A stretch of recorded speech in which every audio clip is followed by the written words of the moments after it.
It's delicious.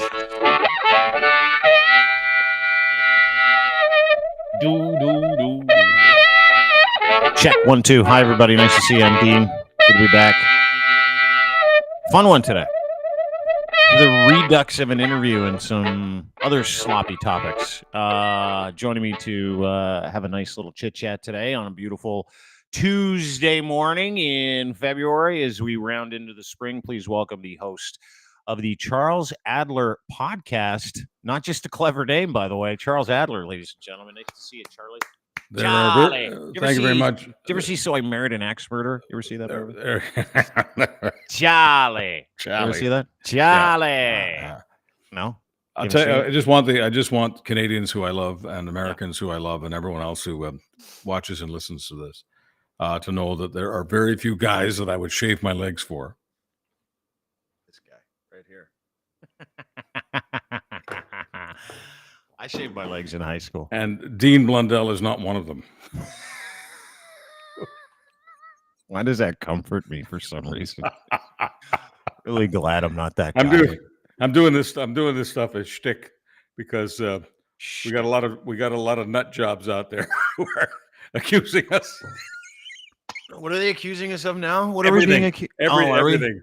I stay out of the comments now, Charlie. Yeah, Charlie. yeah. I stay out of the comments. I have because I listen. Nothing you say matters. Like it doesn't. I've cut off the replies, and some of them are angry with me about that. They think it's because they offended me. They don't offend me.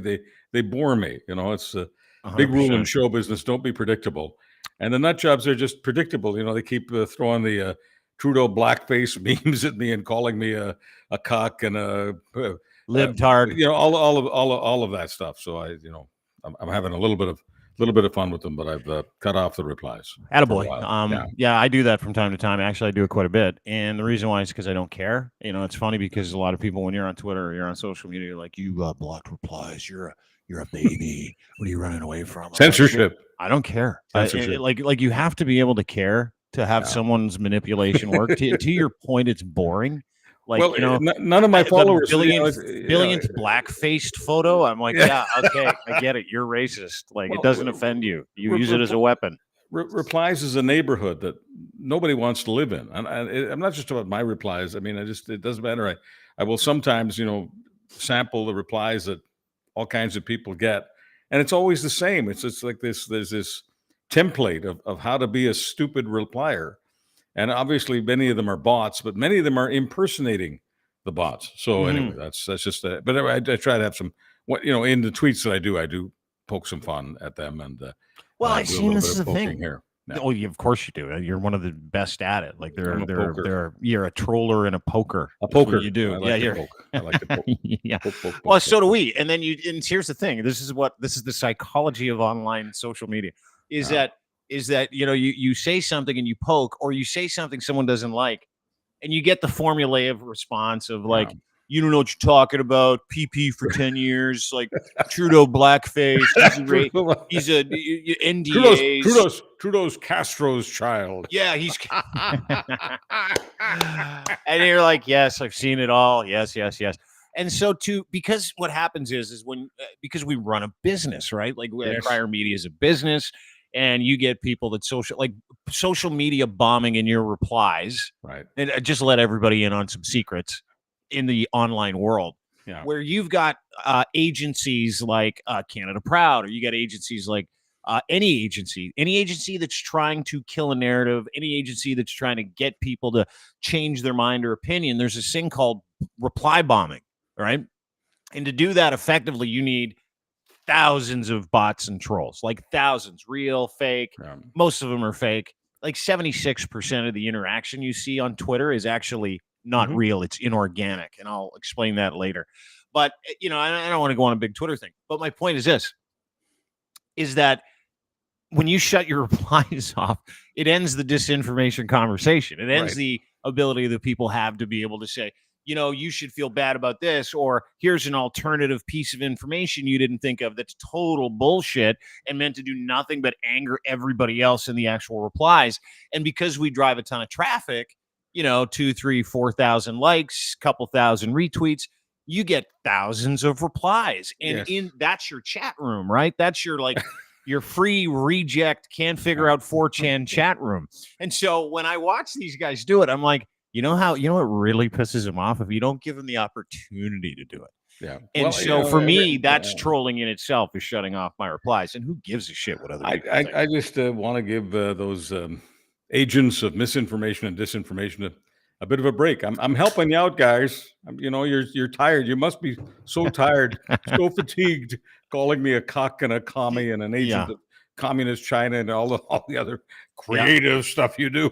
Yeah. I just want to give you a bit of a rest. Yeah, that's nice of you. That's nice of you, because they got to be tired. They've been at this for 3 strong years, Chuck. Like, I'd be exhausted if all I did was go, "Mate, you too," for 3 years, 12 hours a day for $8 an hour. I'd be so tired. But my favorite thing is that they are honestly believing that I am a communist, I'm a Marxist, I'm a socialist. They have no idea about business, like none. They don't understand that this is a business, and I'm a businessman. No different than you. I have no use for socialism. They don't understand the difference between communism and fascism. Like, yeah, that's true too. But I'm just saying that the idea that I'm not for the private sector. Yeah. Are you kidding me? Oh yeah. Oh, I know you are. Trust me, I work with you. I know you are very much for the private sector. I know you understand how business works. I know you are a capitalist. And I know you actually know everybody in the ecosystem of the political machinery with which we talk about. And yesterday, I wanted to get your reaction because we had David Parker on the program from Take Back Alberta, director of Take Back Alberta. An hour and 30 odd minutes. My microphone cut out, which is this weird glitch that happens every time you hit record. Sometimes you got to go back and double check. My fault. I didn't check it. But people didn't come for me. They came because they wanted to hear this enigmatic dude that doesn't do media interviews, do a media interview in real time. And part of the deal was, and I'll let you know on some of the short strokes of how it happened, is when he tweeted about Jenni Byrne, and I've got the tweet here, which is kind of what kicked it off. Jenni Byrne and Pierre Poilievre a couple of days ago. You and I haven't covered this. Saying, "I feel sorry for Anita Poilievre, Pierre Poilievre's wife. He's the leading candidate in the race for the prime minister's office in this country by like 17 points. She has to watch her husband spend hundreds of hours a month with his old friends with benefit. I'm sorry your husband doesn't give you the respect you deserve, Anita. No man should be spending that much time with a woman he used to sleep with if he is married." He then followed that up with, which he has since apologized for, but the tweet's still up. His prerogative, his account. Jenni Byrne tweet. She is, of course, the senior advisor to Pierre Poilievre. Apparently used to be friends with benefits with Pierre. She is a lobbyist. She has been in the news recently. She is a bulldog. She's the bulldog in the Conservative Party, and she's got the Conservative Party in a culture-hot country up by 17 points. So she's slightly successful. Anyway, he replied to one of the tweets. She had a bottle of vodka in the tweet and saying, "Oh, look, it's Jenni, the loser alcoholic. Remember the 2015 War Room when you drank all day and Harper wanted to fire you? I remember." Now, we had Parker on the show last night. He kind of went through and detailed. I asked him specifics for about a half an hour, just on the tweet, and broke it down. And you watched the interview. Your thoughts?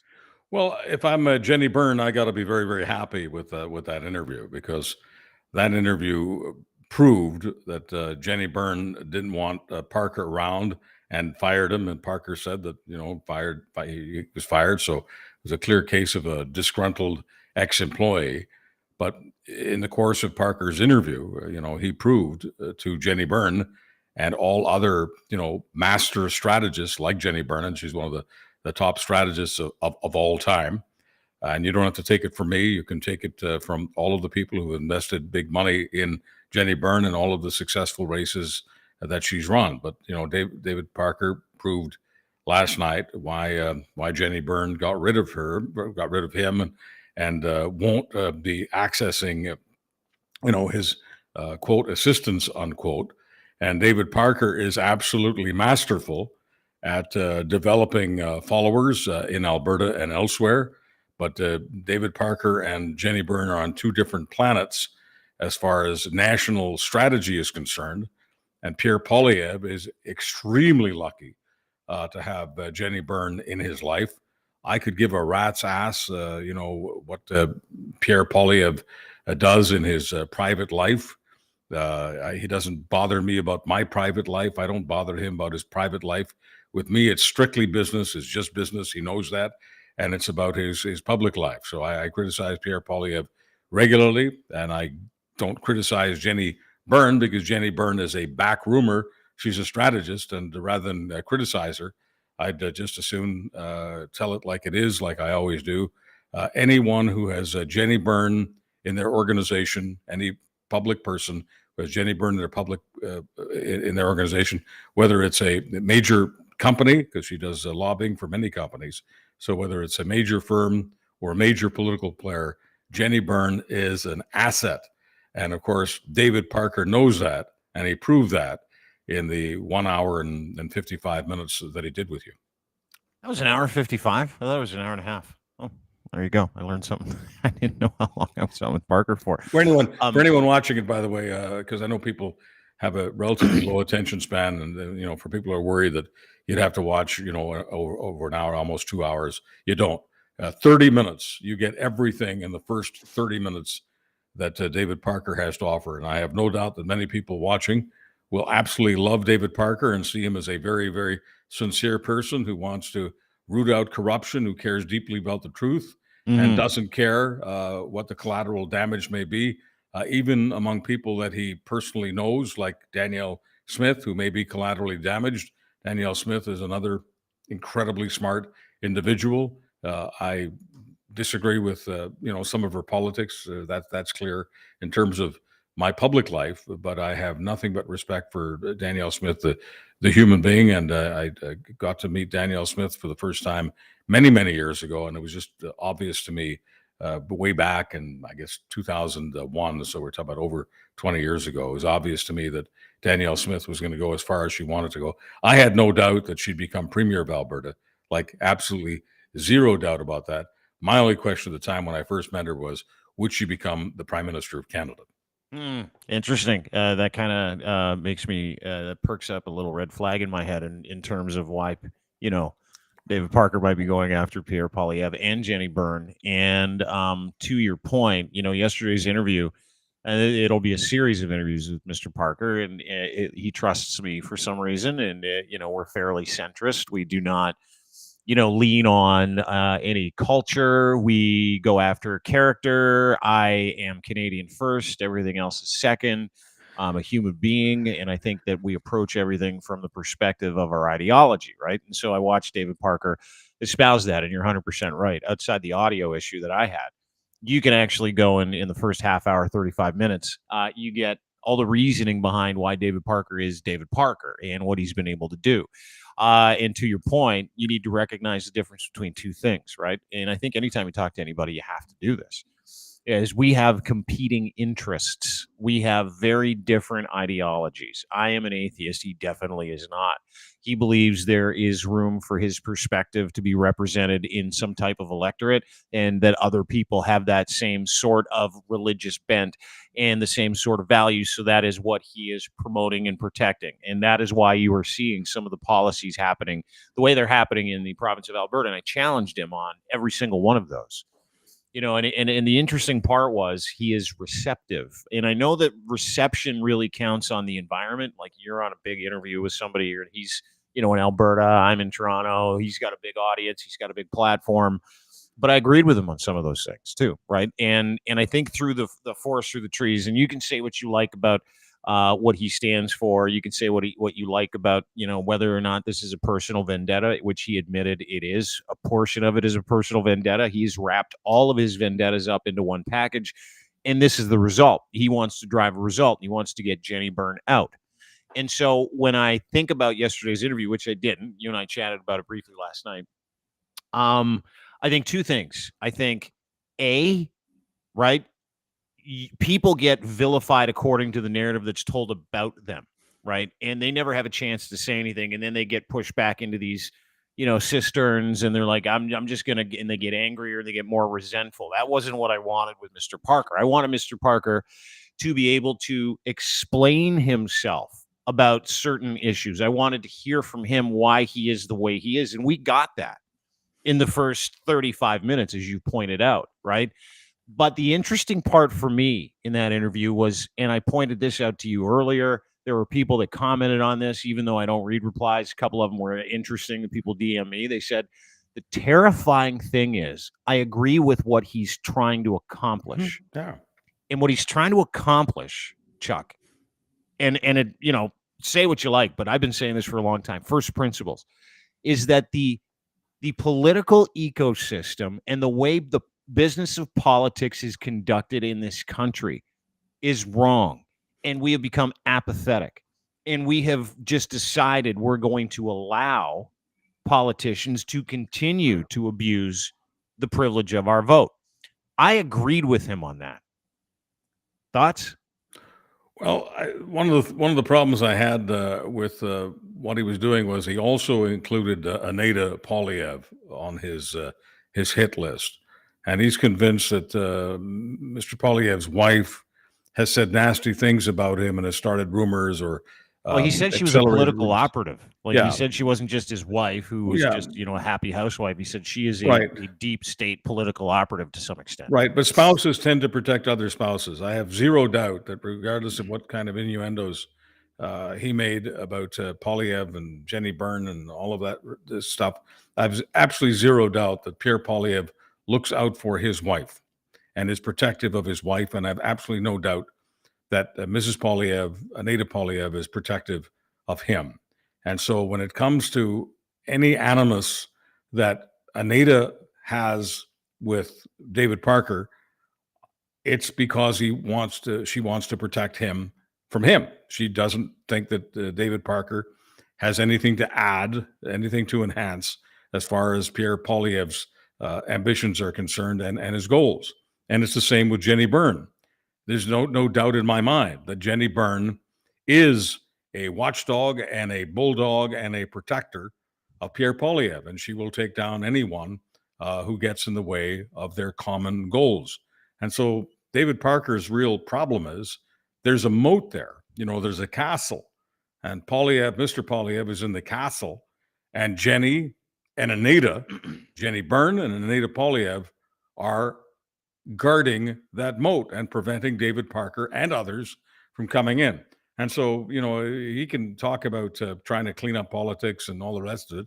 And while he was talking about cleaning up politics, he also talked about feelings and facts. And he made fun of a very, very popular right-of-center podcaster, Ben Shapiro, also an author and a very, very, very smart commentator. I disagree with some of his perspectives, like I disagree with a lot of people's perspectives. But Ben Shapiro is another whip-smart person. And there's David Parker saying that, Shapiro has it wrong because Ben Shapiro says something like, facts aren't feelings, which isn't anything new. First heard that expression over half a century ago, I think, before Ben Shapiro was even born. So facts aren't feelings. And then he said something else about the importance of feelings over facts when it comes to communication. And so there's, David Parker for all this stuff about the truth and honesty and the Canadian way and blah, blah, blah, blah, blah. There's David Parker saying to you that when it comes to political communications, one has to appeal to the feelings, not facts. One has to appeal to the emotions, not the intellectual, not the mind. You've got to bypass the mind. I'm not saying that he's incorrect about that. People involved in advertising do that. People involved in politics do that, left, right, center, you name it. But I'm just simply saying that for a guy who wants to be perceived as caring only about the truth, the honest to God truth, I'm sorry, he undermines that position like he undermined a lot of his other positions by saying that feelings trump facts. Feelings are more important than facts. And the masterful strategy that he has developed in Alberta is all about the feelings. That's why when it comes to the important issue that you raised, and I think it's a very important issue, because I think exploiting vulnerable people to make political points is immoral. There, I said it. I don't use that word very often. It's immoral. It's unethical. It's obscene.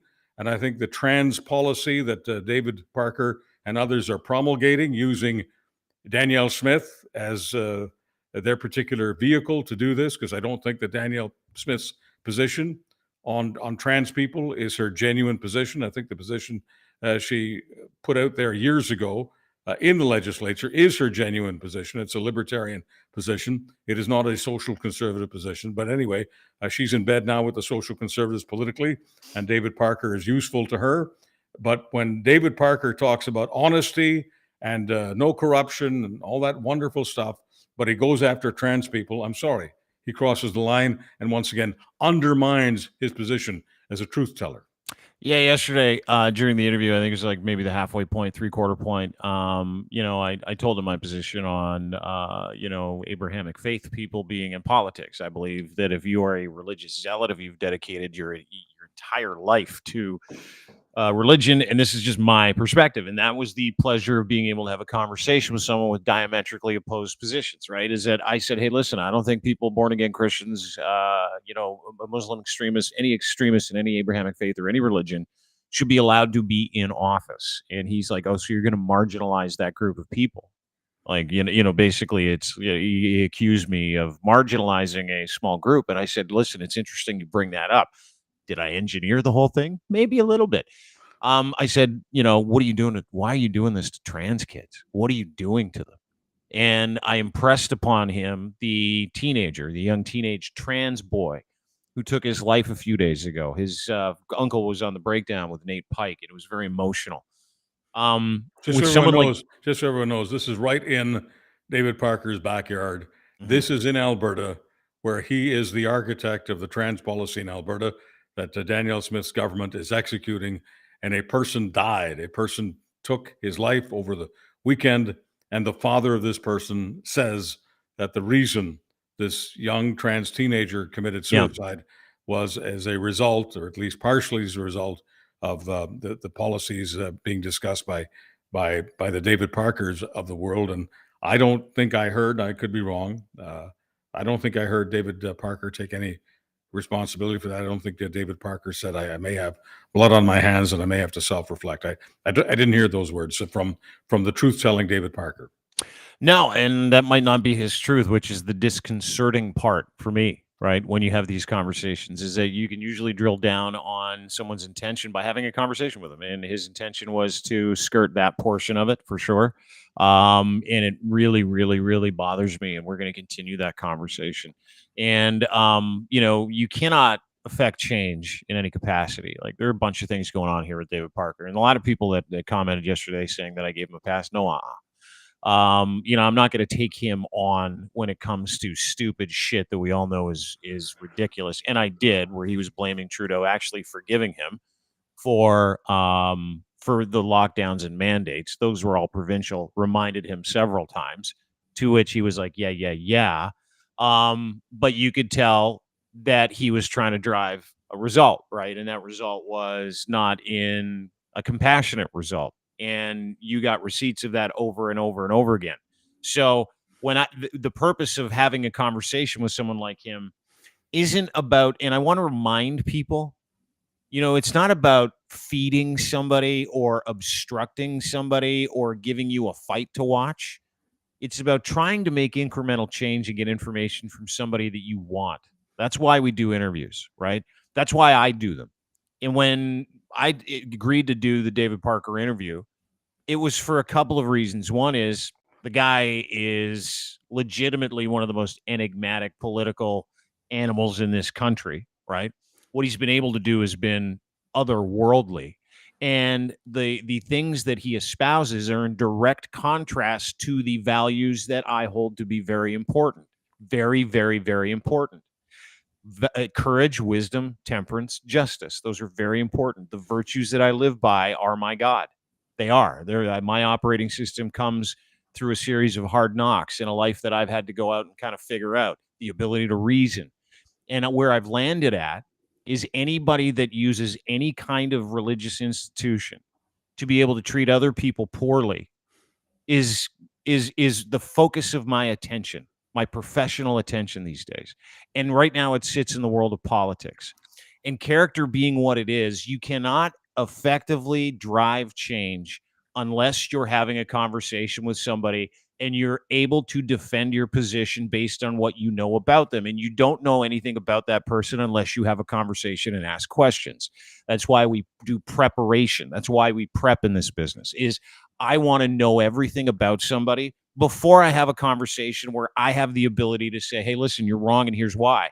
And where it mattered yesterday, when it came to lockdowns, his anger, the way that he portrayed Canada as this lockdown mandate unhappy place, the way that he portrayed Justin Trudeau as ruining this country. I don't agree with him. I don't believe Justin Trudeau's ruined this country.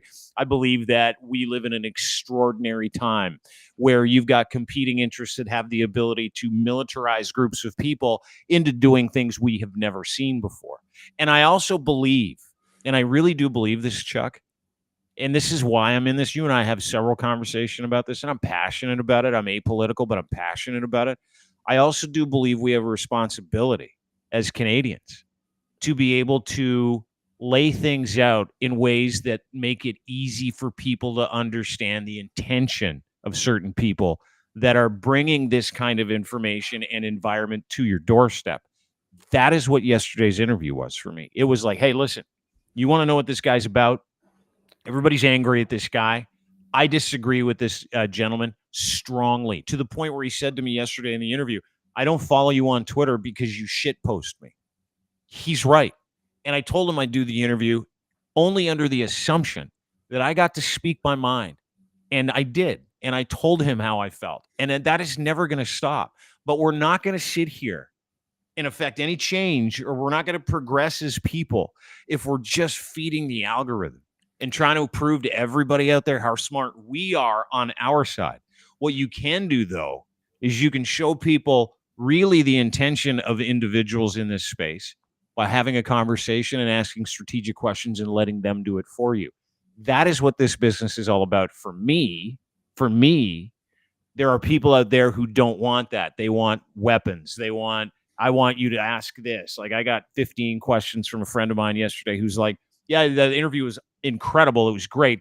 The guy's, just an electric factory of clicks. But I wish you would have stopped at the 12-minute mark and taken him to task on this. I wish you would have stopped at the 22-minute mark and taken him to task on this. That's not how we do things. That's not how I do things. And I think people got a chance to see who the real individual was. Sorry, I've been talking for 9 seconds. No, not saying. I'm just texting David Parker, telling him that Dean is destroying you, but that's okay. No, but here's the thing. I like having fun. No, listen. I mean, both of you. Okay, both of you deserve a lot of credit. A lot of people don't want to invite David Parker to their podcast. They don't want to give a platform to David Parker, and there are a lot of people who do what David Parker do, who don't have the courage to go on with people who are diametrically opposed to just about everything they're about, and you're one of them. So I think Parker deserves a lot of credit for being on with you last night and for agreeing to do a series of exclusive interviews with you. And I think you deserve a lot of credit for inviting him. I mean, you've got no ego in the game here. If you were only about ego, you would only invite those people who absolutely agree with you on everything. Mm-hmm. And of course, if that was the case, you wouldn't have me on with you, because we disagree on a lot of stuff. And here it is, the day after. You've got certain views of what happened last night, and I've got some different views. But both of you, bottom line is that Canadians and Americans and anyone else who wants to listen to this kind of dialogue, they will get brutal honesty when they hear Dean and David together, because it is just, unfortunately, extremely rare in today's environment anywhere in the world to hear people who are at opposing poles on the spectrum actually engaging each other without a whole bunch of unnecessary name calling. Yeah, I mean, we call each other names still in our DMs, but yeah, I appreciate that. You know what? And listen, everything is subjective. The things that you take in, the content you take in, you want to drive a result, or you're hoping for something. I lower those expectations. We don't live in that world anymore, everybody. Lower your expectations. That's what we should call this podcast from now on. Lowered expectations. I've said to people who get really sanctimonious about the lack of truth and ethics out there in the real world, and they sort of wrap themselves in the garments of sanctimony. I'm pure. Nobody is as pure as me. And I always say things to them like, look, if you lower your expectations, you will not be disappointed, because there's nothing worse in this life than going around feeling you're the only one. You're the only pure one. You know, you're the Messiah, and everyone else is someone who needs your help. I detected a little bit of, I'm not a psychologist. I don't want to pretend to be one on the radio or TV or the pod, but I detected a little bit of a messianic complex in David Parker. And if I've trespassed, if I've gone over the line, you're someone who unfortunately was, and I have to say it, severely exploited as a youth by people who did feel that they were either messiahs or representatives of the messiahs. And I think that's one reason why you've got a great deal of antipathy toward religion, which I don't. I'm pretty agnostic about most faiths. I've always believed that many people would not have the lives they have, the happy lives they have, without some faith informing their values. While I mentioned this to others in the recent past, while I have a certain heritage, it's called Jewish, and I've said that some people find that interesting, and I certainly find it interesting. The truth is, I grew up in a very Christian world, and some people think it's politically incorrect to say that. I don't give a rat's rear end whether it's politically incorrect. If you grow up in Canada in the 1950s, 60s, 70s, and 80s, you grow up in a Christian world. Now, it's talked about as a Judeo-Christian world. It's talked about as a Western world, a Western civilization. Western civilization used to be known as Christendom. The most important, the most influential, philosophical core of Western civilization for many, many years has been Christianity. And I see no need to walk away from it. Now, when I look at Christianity, and most of my overwhelming majority of my clients and my personal and public relations have been with nominally Christian people. I'm not saying that they were all fundamentalist Christians. I'm not saying they were all evangelical Christians. That's not the point. But they came from the Christian world, and whether they were Protestants or Catholics, they came from the Christian world, and they inspired much of the entertainment, much of the culture. And yes, that's what I grew up with, and frankly, that's what everybody in my world grew up with. And to deny that, I think, is to deny reality. So sometimes the part of me that has a great deal of respect for core Christian values, for the teachings of Jesus Christ, sometimes I am really bothered by some Christians like David Parker, who claims that his interpretation is the only interpretation.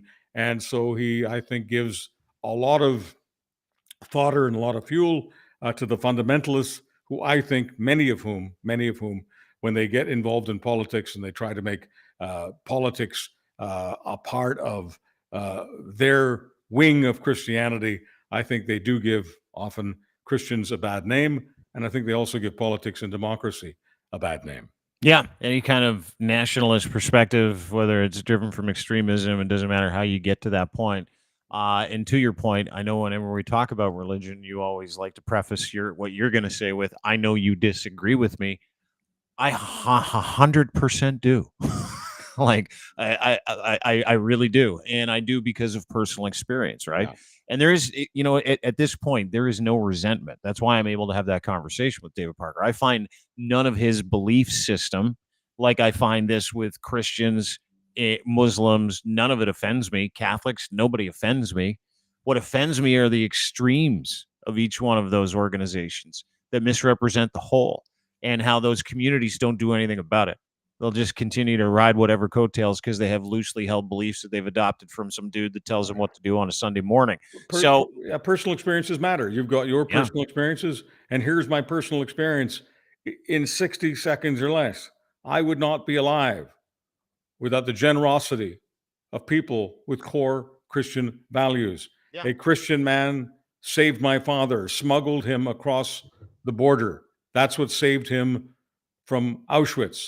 A Christian man did that. A Christian man named Raoul Wallenberg and his mission in Budapest, in the ghetto, in the Budapest ghetto, the Jewish ghetto. His mission allowed my mother to live. So without my mother and my father, I am not alive. And what I'm talking about is something that just didn't happen to me and for me. It happened for many, many people. And so, yes, when I hear attacks on Christianity itself, I do get my backup. I owe my life to people with core Christian values. I was raised with many. I was coached by many. That included, debate coaching. That included media coaching. That included every aspect of my life. So this isn't me trying to be an evangelical. I'm not proselytizing. I'm just telling the truth as I see it based on my personal experiences. Totally. And I love that. I do. And listen, I enjoy these conversations. It's like, it's funny. Everybody gets their backup. And when you're talking about apologetics or doctrine, or when you're talking about what you believe and how you got there. And it's interesting because a lot of people don't believe, and this was the part of the conversation. It was at the back half of the Parker conversation where I wanted to talk about faith and politics. I've been asking to talk about it for months. And everybody's entitled to believe whatever they believe. And I like that. I like having those conversations because you learn about it. The problem that I have with that faith is that I know all about it, and I know there are 40,000 denominations of that faith and certain levels of extremism. So I come from a family. Listen, I come from a family of Christians. My brother is a reverend in the Christian church, right? My family does missions work. My entire family continues to support sending aid to different countries through Christian organizations, and they own them. Okay. I come at this perspective with, you talk about 10,000 hours. It's got to be 50, got to be 60,000 hours in that doctrine, legitimately. So I hold back, generally speaking, which might be a shocker, on what I know to be incongruent with common sense that comes from certain faiths, because you're taught to literally defeat common sense with apologetics. They teach you what to say, what to do when you're in high school, Bible college, vacation, Bible camp. It's go, go, go. Here's how you defend your faith. Here's how you convert people. Here's how you bring them into the tent. And I'm not going to arrow down as to the reasons why recruiting is important in the church. It doesn't matter. But what I'm saying is that I understand it, right? And so for the past several years, I've struggled watching aspects of it get included in everything from vaccine mandates to protests to convoys to social unrest. And my parents are what I would consider to be really good people, good Christian people who don't subscribe to that level of extremism. And they were confused by it, like you were confused by it. So I had this wrestling match in my head, right? Of, man, I know this to be something that I subscribe to. I've seen the extreme parts of it. I do not share that ideology. And I know my parents and my family are not that. They're not that. They're not that hateful, angry. None of that is, as they say in that faith, Christ-like, right? Hating trans people and teaching trans kids that there's something wrong with them and marginalizing them and taking them right is not Christ-like if you look at Christ as a philosopher, which I believe he was. I believe he said a lot of really cool things. I really do. However, when we sit and have a conversation about it, there's never an intellectual or academic approach to it. It starts off at 9, dude, especially online, right? Like you and I can have a conversation about it. I can tell you the dangers of any extremist faith or any misrepresentation of certain aspects of faith. We know religion is an opium for the masses. I get all that stuff, but there's a need for people to believe in something. There's a need for people to adopt an operating system. So listen, good, great, good. I'm happy people have belief systems that they derive from religion. However, the issue that I have is the misrepresentation of those things, right? And that's my personal experience. So that's why I'm here, and that's why you're there. And that's why I want to have these conversations with guys like Parker, because I'm like, hang on, wait a second. All that sounds familiar. And I left that stuff for a reason. Let's now have a conversation about it, because I have the ability to understand it, as do you. Not many people do. They just get offended right out of the gate. And then there's no conversation. It's like, let's fight. You believe that, I believe this. I don't want to fight anymore. I'm friggin' tired of fighting. I just said friggin' for the first time out of respect for you, so I wouldn't say the F word. Thank you. Isn't that nice? God bless you. Thank you. Appreciate it. By the way, you're not really bothered by the fact that no matter what you espouse in terms of agnosticism and stoicism and all of that, I mean, you're not really bothered by the fact that I still see you as a nominally Christian man because you were raised in a Christian family with Christian values, and while you may not accept Jesus Christ as your personal savior, you still admire the teachings of Jesus. Oh, dude. 100%. Okay. All right. Jesus is like Epictetus, is like Marcus Aurelius, is like Seneca, is like Aristotle, is like Plato, is like Confucius, is like Buddha to me. Because I've said to a lot of people who have, antithetical, stuff about Christians, I've said to them, look, you may not like certain Christians, may not like the kind of political business they do and all the rest of it, but please read the Sermon on the Mount. Please read that. It's one of the most inspiring pieces that you'll ever read. It's about the interpretation of love in Corinthians. Yeah. It might be one of the most beautiful pieces of literature ever written. Yeah, I'm not opposed to humanity being inspired by love, including the love of Christ. I'm totally fine with that. I care about outcomes. I care about how people behave. But when people behave in hateful ways and blame Jesus for that, I get my backup. Jesus is not the architect of trans policy in the American or Canadian right wing. Do not blame Jesus for that. No, and that is a great point. I don't have any hatred for anything that Jesus said. I have a misrepresentation hatred of the things that people think he said, right? And there, to your point, I hold a lot of those values. Stoicism is, just to let people in it, Stoicism is a philosophy that I hold very important in my life. It's given me virtues, values, the ability to respond well to life. But I dip into other disciplines of mindful philosophy, and I believe Buddhism was a philosophy. I do not believe in an alternative creator. In fact, I don't know. I don't know if there is one. I don't have enough hubris because there is no proof. And so when I think about what it is that is important to me, it's important to me that I believe this because it benefits me, right? And I want everybody to experience the things that I experience. However, my brain operates at a different level than your brain or than anybody else's brain. We're all very, very different people, 9 billion people that have a different ability to understand, comprehend. And so what I want for other people is to experience the happiness, peace of mind, and the congruent sense that life makes me. But they want the same thing because they wouldn't be living by those rules if they didn't feel like it was right for them. So they want to share that with everybody, right? They want everybody to believe this. And I think that's kind of beautiful, right? I think that's one of those things in religion that, people go, I've found this incredible thing. I'm so happy. And, it might be an emotional thing. It might be this psychological thing. It might be a spiritual thing. I don't know. I can't speak to it. And then they go out and they share that good news with other people because it made a big difference in their lives. That's a conversion experience. And then everybody wants to go and share, proselytize, and tell people what's made a difference and what's brought me peace and what's brought me joy. It's the same reason that I and a lot of people know this, I work with people that have drinking problems, that want to get their shit together, men specifically, no women.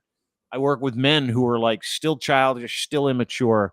And very rarely do you get a dude who comes to you and he says, this is the best life ever. That's why I'm here, right? You get a guy that comes to you and says, I'm tired of living like this. I need to convert. I need to have a better life. So if you transport, this knowledge of anybody who's at an extreme issue, like David Parker last night, left the church at 25, decided to drink. I can't speak to drug use. He's made allusions to it, was miserable, decided to re-engage in his faith, had a conversion experience. And now he's a warrior for that ideology because it's made a difference in his life. So my point is, and I think we're driving the same point home, everybody acts according to their personal experience. It's this cognitive bias that we take with us everywhere we go. Dean, let me get into the drinking thing because that was a piece of last night's conversation with David Parker, where I think there too, David Parker realized that he had trespassed And in his apology to Jenni Byrne, I think, correct me if I'm wrong, but I think I heard him say that he, as a person who's a recovering alcoholic, was over the line when he accused Jenni Byrne of drinking and mocked her for that. If you attend Alcoholics Anonymous and you're a recovering alcoholic, the last thing on earth that you're supposed to do,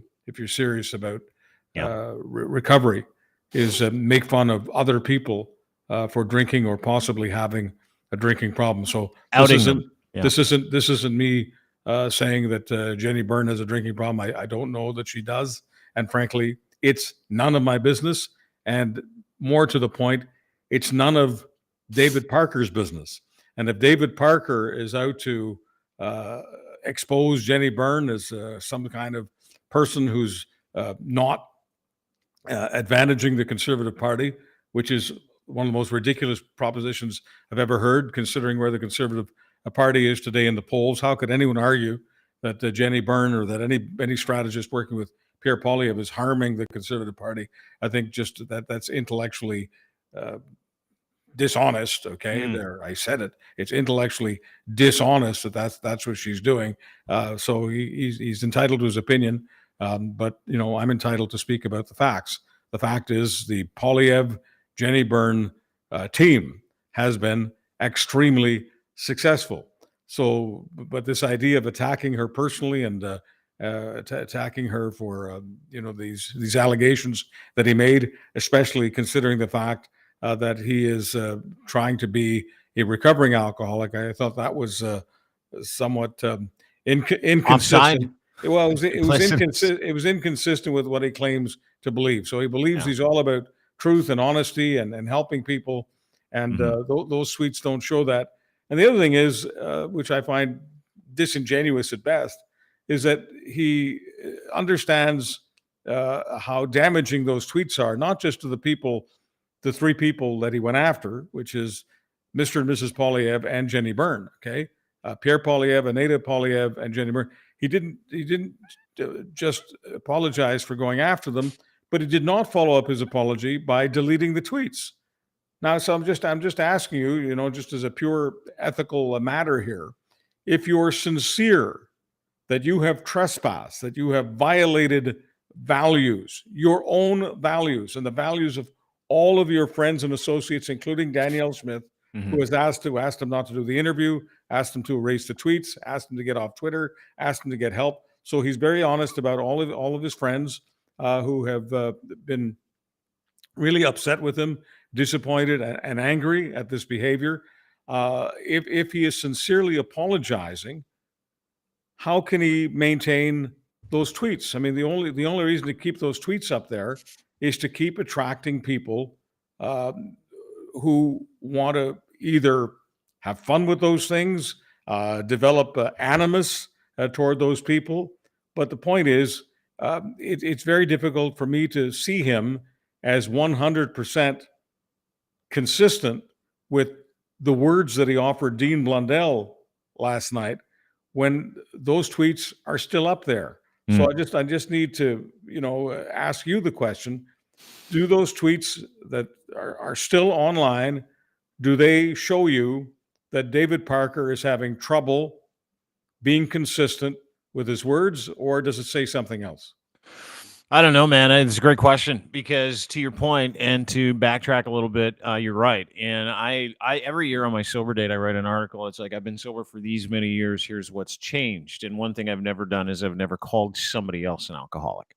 And the reason why is because, to your point, if you share that affliction, you don't use it to hurt somebody. It's just not something you do, because you know the extreme hurt and the place that you were and how much work it took you to get to a point, how much humility it took to get there, right? And so he does not understand that. And if he does understand that, and he is not true to making amends, it's what they call it in the program. If you're not true to making amends, and making amends is making it all right, not just part of it. So to your point, is he serious about making amends? You'd have to ask him. One of the reasons I'm really proud of you and what you're doing, and and some people may agree and others may disagree, and that's fine. That's what makes for an interesting podcast. Is I honestly do think that you are helping him in doing these interviews with him and allowing him to expose his thoughts and his feelings and get feedback from other people in his life based on these conversations. I do think that you are being helpful to David Parker in his recovery. So I think beyond business and entertainment and continuing to have an honest dialogue and all of those good things, I think beyond all of that, I think you are doing some good in helping a recovering alcoholic recover and stay recovered. Well, and a good place to put a pin in this conversation. And I'll tell people, for lack of a better term, I have a couple of reputations that I don't curate. And I know you don't curate any of those reputations. Reputation is something you don't control. And I'm a big fan of the believer of the dichotomy of control. You get busy controlling the things you can, not worrying about things you can't. So let me just say for the record why I do what I do. Because I've experienced life a certain way, and I believe it's my responsibility to help others, no matter how much you might like them or how much you might hate them. Live a better life, right? It doesn't matter if it's a quiet person that I know that nobody understands who this person is, a captain of industry that doesn't drink anymore and now loves his family, all of those things. What matters to me is where I can affect change. So I can take the things that I've learned and I can affect change here a whole lot more than I can if I just say, hey, you're an asshole on Twitter. Right. and so when I work with a guy, and I work with David Parker, I work with him on life. It's got nothing to do with what he believes. Right. And when I say work with him, that's what that interview is. It's not me giving everybody an opportunity. The reason why I like talking to people like him is because we share the same affliction. And I can't speak for Jenni Byrne, and I do not know if she has a drinking problem. That is her inventory. That is nobody else's. And I am happy to have a conversation with her about how she's doing as well. And so this is a platform. And it's amazing how embarrassed I was when I decided to quit drinking and admit that I had gone sideways and what I thought I'd lose because of my addiction or my perceived addiction and where I was, right, with alcohol, just alcohol. And it's amazing what it gives me back. And so for everybody out there, and I really want to explain this to you because this gives me an opportunity that everything in that tweet, everything in these conversations gives me an opportunity to talk to you. And that opportunity means a lot to me. So if we can affect a little bit of change and I can make people feel like, hey, listen, there are people out there that struggle. Life is a journey and you're not doing anything wrong and you're not failing. If you ask for help, it's the most courageous thing in the world. I really believe that with all of my heart, is that the most courageous thing you could do is ask someone who knows where the answers are for a little bit of help if you're struggling. So I would encourage everybody, no matter what you struggle with, if it's a mental addiction, if it's a substance addiction, it doesn't matter what it is. If it's anything, if you're struggling and you're miserable, ask for help. There are people out there who will help you. There are people out there who will act as your Sherpa. And listen, am I helping David Parker? My goal in life is to give it away so I can keep it. And I'll continue to help anybody. But what I don't do is compromise my values when we do it. So thank you, Charles. I appreciate your time. Thanks. Let me help David Parker here with some facts and feelings. He's very concerned about those two F's. Mm-hmm. So David Parker, here's a fact. Fact is, Jenni Byrne is one of the greatest assets the Conservative Party has ever had. One of the greatest assets Pierre Poilievre has ever had. One of the greatest assets that many corporations in this country have ever had. She is a hit. She is a success. She is a strategy superstar. And so from a political and achievement perspective, when they hear you disparaging her and saying that she's a drinker, many people respond to that with, well, whatever she's having, I'd like to have. I'm having whatever she's having. This isn't to make fun of anybody who might have some kind of problem with alcohol. But your problem, David Parker, is not with alcohol. It's with envy. My grandmother taught me that envy was cancer and that people needed to check their inventory regularly and ask themselves whether they were motivated by envy. And so on behalf of my grandmother, Elizabeth, I'm going to ask you, David Parker, to ask yourself whether or not envy is in you and whether or not you are motivated by envy. You don't have to answer me, but I'd like you to ask yourself that question. You know, and it's a great question for everybody to ask themselves today. Envy compromises your very self. It takes away your bandwidth to live a great life because you're not concentrated on what you can do for you today. You're just worried about other people or the things that they have that you don't. So as a lesson, thank you. I appreciate that. Charles Adler, ladies and gentlemen, the Charles Adler Podcast. Anywhere you get your fine podcast, that is my mentor and friend. He's a good man. Thanks for doing this, brother. Canada, America, and the rest of the world, I love you very much for tuning in. I don't care whether you subscribe, follow by listening or watching. It doesn't matter to me. This is the passion of my life. That's what public communications is. I have been blessed for my entire life by having wonderful people to ride with, and Dean Blundell is among the best. And Dean, I just want to thank you, as always, for giving me the opportunity to share this platform. Dude, my pleasure. Awesome to see you. I'll talk to you soon. Charles Adler, ladies and gentlemen, at Charles Adler. You can find him on Twitter. Thanks to our partners for making this possible. Of course, our friends at Cantork, makers of hard-working, rugged torque wrenches, the best in the business for 20 years. They've been doing it. Every solution under one roof, from custom fabrication to cleaning to rental to ownership, doesn't matter. They manufacture in Canada as well torque wrenches for every heavy industry, nuclear, railroad, forestry, and they do it for business around the world. They are the best in manufacturing Canada, proudly Canadian. Cantork.com today for more information. Muse on the Mic podcast. Go to anywhere you get your fine podcasts and download the Muse on the Mic, M-I-C, on M-I-K-E. They got a Patreon channel. They've also got a YouTube channel as well. Sexologists, owners of Muse Massage Spa. They're educators and advocates for the sex work industry. And they take you behind the scenes of what they do at Muse Massage Spa at 1290 Finch Avenue West. Unit 13, Toronto, Ontario. Visit them today, but download their podcast. Trust me, you want it in your ears, gentlemen, especially at night. We're also brought to you by our friends at Ed's Fine Imports. His branded underwear, Gitch, engineered for any level of performance as well as everyday life. Buy 3, get 1 free at Gitch 3. That is your promo code. Do it at checkout, and you'll get a free pair of underwear. They got 4 packs. They got singles, and you get 15% off your entire purchase when you check out if you give them your email address. No spam, massive online clothing store, and I'm telling you, luxury branded boxer brief are the business, especially Ed's Gitch, Gitch branded underwear. Big pouch, Canadian made, have to have a big pouch. Gitch 3 is your promo code. Check them out. Buy them. Put them on yourself. Your nuts will thank you, gentlemen. And we're brought to you by factcheck.io, FAKTCHEK.io.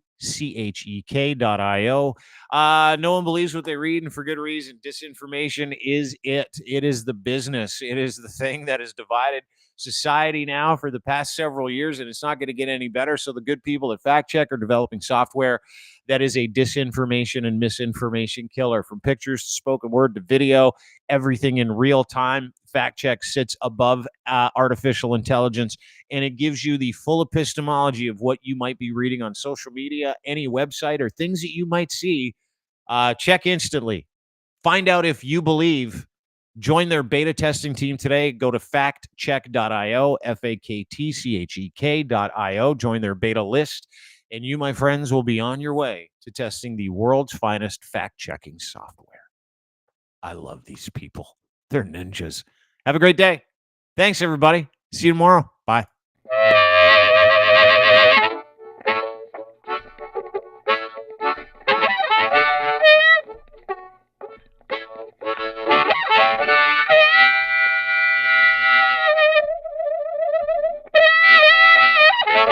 Hey, buddy. Sorry.